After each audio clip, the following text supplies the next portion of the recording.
அனைவருக்கும் வணக்கம். நம்ம இப்போ செய்ய போகிறது பருப்பு இட்லி. பாசி பருப்பு வச்சு இட்லி. இது வந்து ஒரு 5 மணி நேரத்துக்கு மேலே ஊற வைக்கணும்.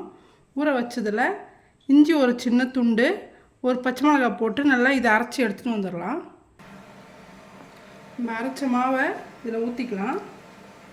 இன்னும் கொஞ்சம் கூட தண்ணி ஆட் பண்ணிவிட்டு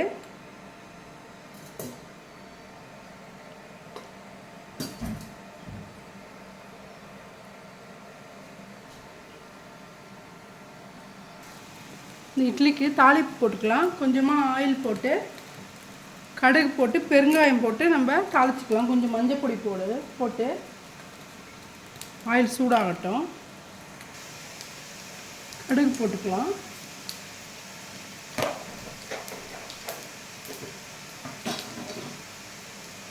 கடுகு நல்லா வெடிக்கட்டும். இதில் கொஞ்சம் பெருங்காயம் போட்டுக்கலாம்.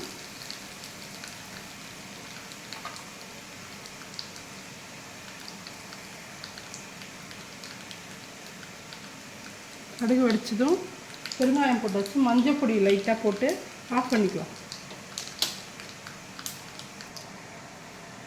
இந்த கடுகு மஞ்சள் பொடி ஆயிலை இந்த மாவில் போட்டுட்டு இதிலே கொஞ்சம் கேரட் போட்டுக்கோங்க, கொத்தமல்லி தழை, இந்த டிஷ்ஷுக்கு தேவையான உப்பு போட்டுக்கலாம்.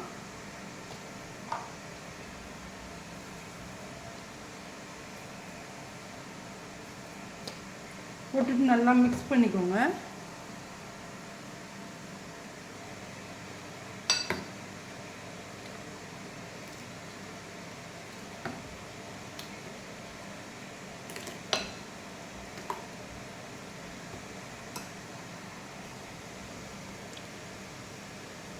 பிளேட்டில் ஆயில் நல்லா அப்ளை பண்ணிவிட்டு நம்ம மிக்ஸ் பண்ணி வச்சுருக்க இந்த பாசிப்பருப்பு இட்லியோட மாவை இந்த பிளேட்டில் போட்டுக்கணும். போட்டுட்டு இட்லி பாத்திரத்தில் ஒரு 10 நிமிஷம் வச்சா போதும்.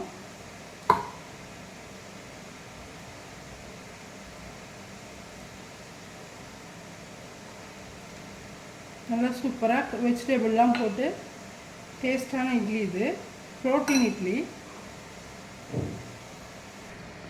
இட்லி பாத்திரத்தில் வச்சுட்டோம். ஒரு 10 நிமிஷம் வச்சுட்டு எடுத்துடலாம். பாருங்கள், சுவையான ப்ரோட்டீன் வெஜிடபிள் இட்லி ரெடி ஆகிடுச்சு. இந்த வீடியோ பிடிச்சிருந்தா லைக் பண்ணுங்கள், ஷேர் பண்ணுங்கள், கமெண்ட் பண்ணுங்கள், சப்ஸ்கிரைப் பண்ண மறக்காதீங்க. நன்றி. அனைவருக்கும் வணக்கம். நம்ம இப்போ செய்ய போகிறது வெஜ்ஜு கட்லெட்டு. அதுக்கு வந்து ஒரு 2 ஸ்பூன் அளவுக்கு ஆயில் போட்டிருக்கேன். ஆயில்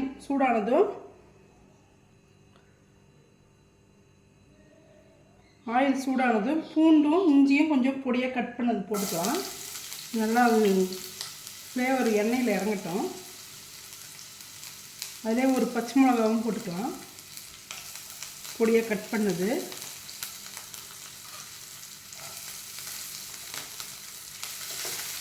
நல்லா வதங்கிட்டு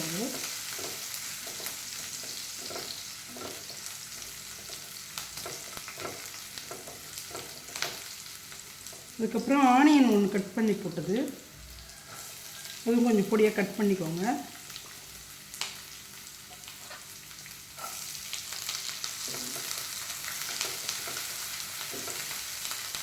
இதில் கொஞ்சமாக உப்பு போட்டுக்கலாம்.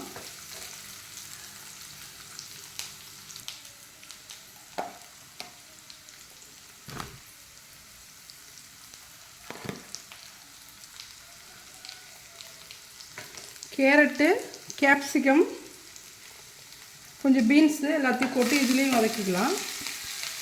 இது வெஜிடபிள் கட்லெட்ன்றதால நம்ம எது வேணுனாலும் எந்த காய்கறி வேணாலும் கட் பண்ணி போட்டுக்கலாம். கொஞ்சம் நல்லா வதங்கிட்டோம்.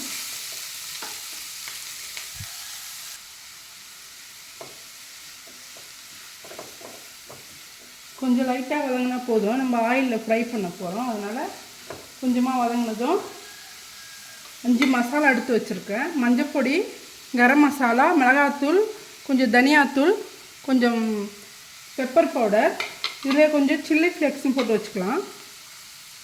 போட்டுட்டு எல்லாத்தையும் ஒன்றா மிக்ஸ் பண்ணி அதில் போட்டுக்கலாம் மசாலாவை. மசாலாலாம் நல்லா வேகட்டுன்னு உருளைக்கிழங்கு ஒரு 3 உருளைக்கிழங்கு வேக வச்சு நல்லா திருவி வச்சுருக்கேன். அதையும் இதில் போட்டு பச்சை பட்டாணி கொஞ்சம் போட்டு கொஞ்சம் மிக்ஸ் பண்ணிக்கலாம். பாருங்கள், உருளைக்கிழங்கு ஒரு 3 உருளைக்கிழங்கு வேக வச்சு திருவினது. இதையும் நல்லா போட்டு நல்லா மிக்ஸ் பண்ணிக்கலாம். மிக்ஸ் பண்ணதும் ஆறட்டுன்னு அதுக்கப்புறம் பிரெட் கிரம்ஸ் எல்லாம் மிக்ஸ் பண்ணணும். நல்லா மிக்ஸ் பண்ணிட்டோம் பாருங்கள். இது நல்லா ஆறட்டும். ஆறுனதுக்கப்புறம் ஒரு பவுலில் போட்டு பிசைஞ்சிக்கலாம். இந்த பவுலில் 2 பீஸ் ப்ரெட்டை போட்டு கொஞ்சமாக பால் போட்டுக்கோங்க. இது கொஞ்சம் நேரம் ஊறட்டுன்னு நல்லா மசிச்சுக்கலாம்.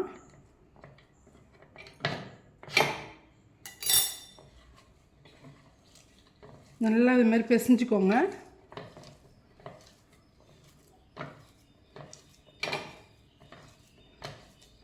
பிசைஞ்சிட்டு இதில் ஒரு கப் அளவுக்கு அவுல் போட்டுக்கலாம். அதுவும் நல்லா இதில் பிசைஞ்சிக்கலாம்.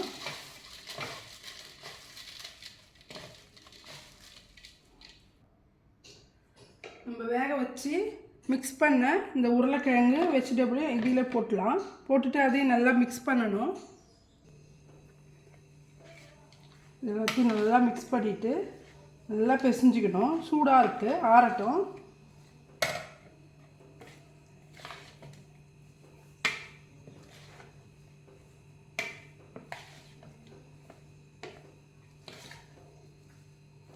இது மாதிரி நல்லா மிக்ஸ் பண்ணிவிட்டு நமக்கு எந்த ஷேப்பில் வேணுமோ கட்லெட்டு ரெடி பண்ணிக்கலாம். இதில் கொஞ்சம் கொத்தமல்லி தழை ஆட் பண்ணிக்கலாம்.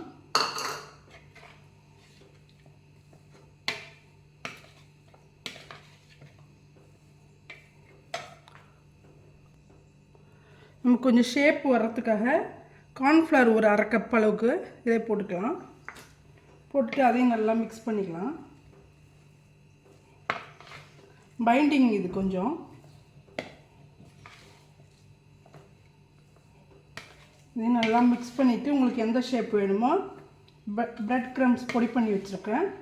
அதுவும் இல்லாமல் ஒரு கப்பில் 1 கப்பு மைதா மாவு, 1 கப்பு கார்ன்ஃப்ளவரு, கொஞ்சமாக உப்பு போட்டு கொஞ்சமாக தண்ணி போட்டு கரைச்சி அதையும் வச்சுக்கணும். இந்த ஷேப் ரெடி பண்ணிவிட்டு அதில் டிப் பண்ணிவிட்டு அதுக்கப்புறம் நம்ம பிரெட் க்ரம்ஸில் டிப் பண்ணிவிட்டு ஃப்ரை பண்ணிக்கலாம் ஆயிலில். அவ்வளோதான், ரெடி ஆகிடுச்சு. இது ஷேப் பண்ணணும்.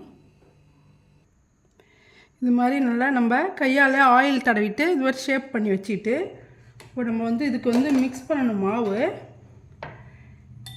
1 கப்பு மைதா, 1 கப்பு கார்ன்ஃப்ளவர் போட்டிருக்கேன். இது கொஞ்சமாக தண்ணி ஆட் பண்ணிக்கணும். இது மாதிரி கொஞ்சமாக தண்ணி போட்டு மிக்ஸ் பண்ணணும். அப்புறம் கொஞ்சம் தண்ணி போட்டுக்கலாம். நல்லா இது மிக்ஸ் பண்ணிடுங்க. ரொம்ப திக்காகவும் இருக்கக்கூடாது, ரொம்ப தண்ணியாகவும் இருக்கக்கூடாது.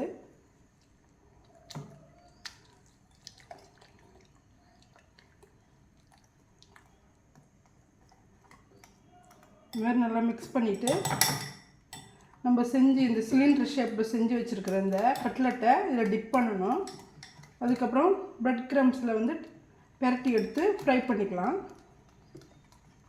இந்த பதத்துக்கு தான் கரைச்சிக்கணும். அழகாக இது கரெக்டாக இருக்குது. ஃபஸ்ட்டு ஒன்று போட்டுக்கிறேன். போட்டுட்டு இது நல்லா இப்படி டிப் பண்ணிடுங்க. எடுத்துட்டு இன்னொன்று போட்டுக்கலாம்.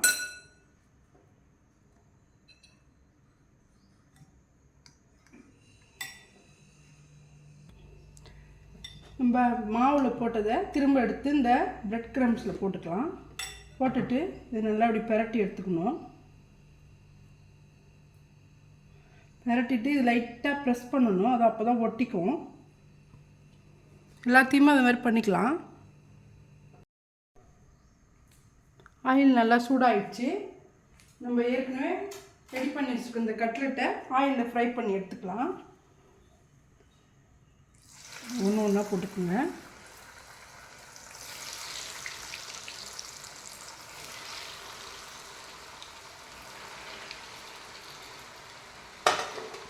போட்டுட்டு மிக்ஸ் பண்ணக்கூடாது. கொஞ்சம் நேரம் அப்படியே வேகட்டுன்னு அப்படியே எடுத்துக்கலாம். நல்லா ப்ரௌனிஷாக ஃப்ரை ஆகுது பாருங்கள். நல்லா ஃப்ரை ஆகட்டுன்னு லைட்டாக திருப்பி விடுங்க. அந்த பக்கமும் நல்லா ஃப்ரை ஆகும்.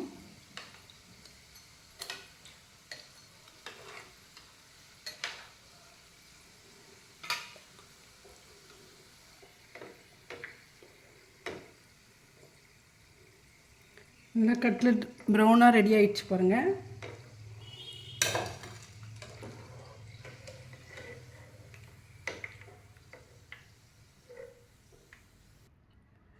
பாருங்கள், சுவையான வெஜ்ஜு கட்லெட் ரெடி ஆகிடுச்சு. இந்த வீடியோ பிடிச்சிருந்தா லைக் பண்ணுங்கள், ஷேர் பண்ணுங்கள், கமெண்ட் பண்ணுங்கள், சப்ஸ்கிரைப் பண்ண மறக்காதீங்க. நன்றி.